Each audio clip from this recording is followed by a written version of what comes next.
किताब मुकद्दस में से सैमुअल की पहली किताब के 28वें बाब की तलावत। और उन्हीं दिनों में ऐसा हुआ कि फिलिस्तियों ने अपनी फौजें जंग के लिए जमा की ताकि इसराइल से लड़े।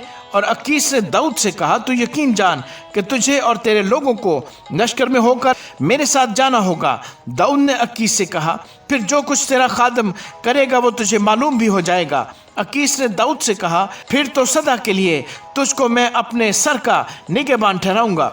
और सैमुअल मर चुका था और सब इसराइलियों ने उस पर नोहा करके उसे उसके शहर रामा में दफन किया था। और साउल ने जिन्नात के आशनाओं और अफसूनगरों को मुल्क से खारिज कर दिया था। और फिलिस्ती जमा हुए और आकर शोनीम में डेरे डाले। और साउल ने भी सब इसराइलियों को जमा किया और वो जिलबुआ में खैमजन हुए। और जब साउल ने फिलिस्तियों का लश्कर देखा तो हरासा हुआ और उसका दिल बहुत कांपने लगा। और जब साउल ने खुदावंद से सवाल किया तो खुदावंद ने उसे ना तो ख्वाबों और ना ओरीम और ना नबियों के वसीले से कोई जवाब दिया।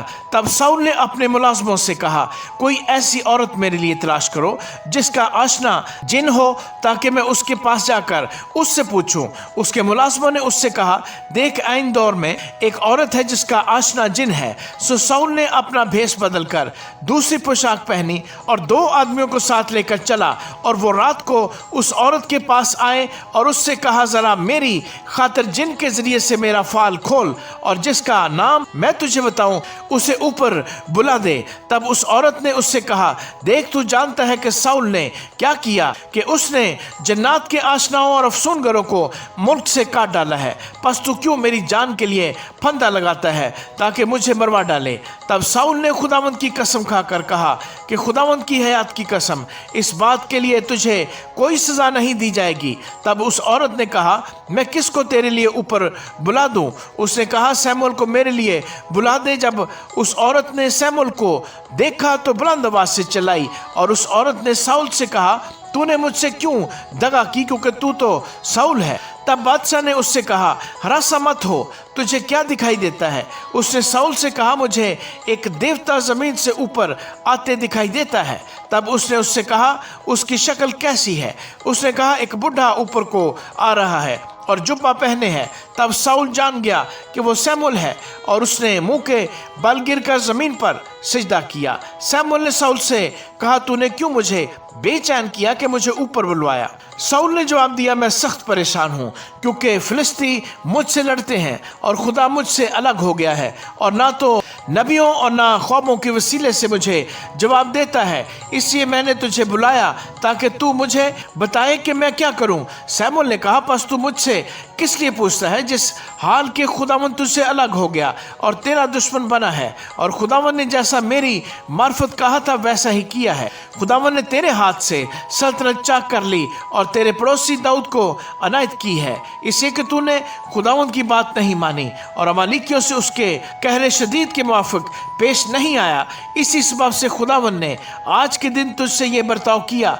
मां सिवा इसके खुदावंद तेरे साथ इसराइलियों को भी फिलिस्तियों के हाथ में कर देगा। और कल तू और तेरे बेटे मेरे साथ होंगे और खुदावंद इसराइली लश्कर को भी फिलिस्तियों के हाथ में कर देगा। तब साउल फौरन जमीन पर लंबा होकर गिरा और सैमुअल की बातों के सबब से नहायत डर गया और उसमें कुछ कुव्वत बाकी न रही, क्योंकि उसने उस सारे दिन और सारी रात रोटी नहीं खाई थी। तब वो औरत साउल के पास आई और देखा कि वो नहायत परेशान है। सो उसने उससे कहा, देख तेरी लौंडी ने तेरी बात मानी और मैंने अपनी जान अपनी हथेली पर रखी और जो बातें तूने मुझसे कही मैंने उनको माना है। सो अब मैं तेरी मिन्नत करती हूँ कि तू अपनी लौंडी की बात सुन और मुझे इजाजत दे कि रोटी का टुकड़ा तेरे आगे रखूं, तू खा ताकि जब तू अपनी राह ले तो तुझे ताकत मिले। पर उसने इनकार किया और कहा कि मैं नहीं खाऊंगा। लेकिन उसके मुलाजिम उस औरत के साथ मिलकर उससे बजीद हुए। तब उसने उनका कहा माना और जमीन पर से उठकर पलंग पर बैठ गया। उस औरत के घर में एक मोटा बछड़ा था, तो उसने जल्दी की और उससे ज़िबा किया और आटा लेकर गूंधा और बेखमीरी रोटियां पकाईं और उनको साउल और उसके मुलाजमों के आगे लाई और उन्होंने खाया। तब वो उठे और उसी रात चले गए। आमीन।